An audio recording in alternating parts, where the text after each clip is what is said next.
Okay, so the last like little bit of hybridization is when you have multiple bonds. So like what's going on with the overlap when you have multiple bonds? Well, in valence bond theory with hybridization, you can use hybridization to describe the bonding in molecules containing double and triple bonds as well. Okay, so in this case, we're going to use this molecule ethylene as an example. Each carbon has 3 electron domains, so we would expect to have 3 hybrid orbitals, or sp2, right? 3 domains means an s and 2 p's, so sp2, which is what we see. So what's actually going on with the electrons? Well, this would only be 2 bonds, so we would have to promote an electron, and now we would have these guys. Now this is 4 though, and I only have 3 domains or 3 things bonded to it. So I really only need the first 3 to hybridize. So I hybridize those first 3 and I get sp2, and then I still have a 2p over here. That's what's going to be used for the double bond in this case. So this is the 3 equivalent sp2 hybrid orbitals. That's how we get the 3 different overlaps. And then one unhybridized atomic 2p orbital gives rise to the second bond, the multiple bond. Okay, so there's names for these. The first bonds are called sigma bonds. That's a bond between 2 molecules. That's a sharing of 2 electrons. This is a sigma symbol. It's an end-to-end bond with a 180-degree angle of the bond, like it's just right here. Okay, that's the single bond. Anytime you have a single bond, you have a sigma bond. So ethylene, this molecule, contains 5 sigma bonds. It has a sigma between the carbon and hydrogen, carbon and hydrogen, carbon and carbon, and then over here, the carbon and hydrogen and the carbon and hydrogen. Every time you have just a regular old bond, okay, that is a sigma bond. Now, if you have these electrons out here then, or if you have a double bond, really, you have what's called a pi bond. So anytime you have a double bond, you have a sigma and a pi bond. This is when those unhybridized orbitals overlap, or in this case, our 2p electron, right? And they kind of go sideways, like they're above and below. That's where those electrons get shared, above and below that sigma bond. So a double bond has a sigma and a pi orbital. A triple bond has a sigma and 2 pi orbitals, okay? So every bond is a sigma. A double means you have a sigma and a pi, and a triple means you have a sigma and 2 pi's. So I've got a molecule down here. Thalidomide is a sedative and an antiemetic that was widely prescribed during the 50s, although not in the US. You probably heard of it because it was for pregnant women suffering from morning sickness, but was discontinued because of birth defects. Determine the number of carbon-carbon sigma bonds and the total number of pi bonds in thalidomide. So you can see I marked all the carbon-carbon bonds with a purple line.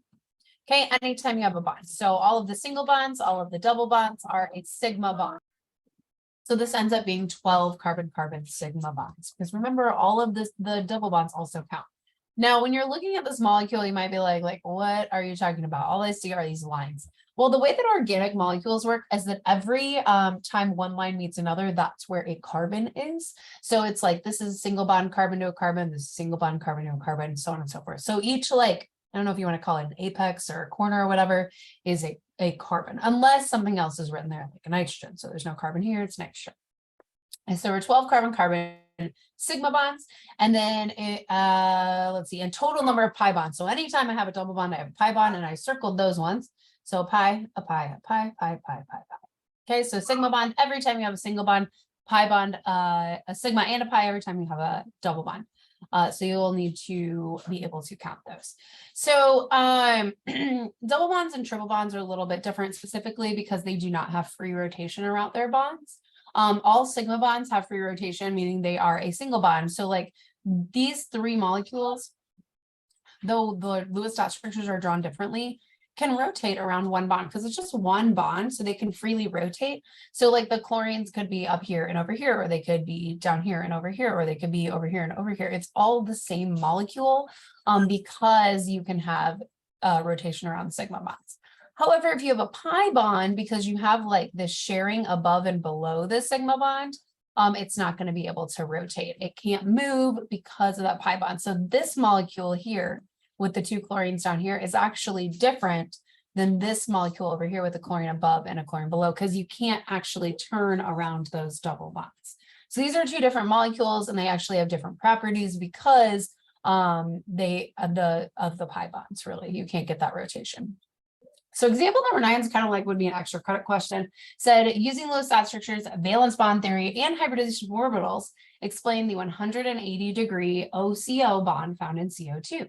The hybridization of all the atoms and how each of the bonds in CO2 is formed. So I, of course, drew the Lestat structure, said, well, carbon has 2 domains, so it's got to be sp. So I showed how that could be. Move 1 over here. I only need these 2. That's my sp. I got 2 left over here. They are able to double bond, which is where I get my pi bonds.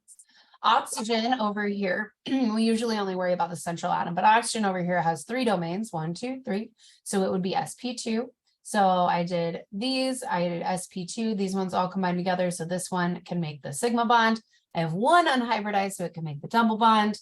And that actually allows us to make that 180 degrees angle. I got a sigma bond on each side. And then the pi means it's going to be linear because these can't have free rotation. So it's just going to be a linear molecule. Again, more of an extra credit type question.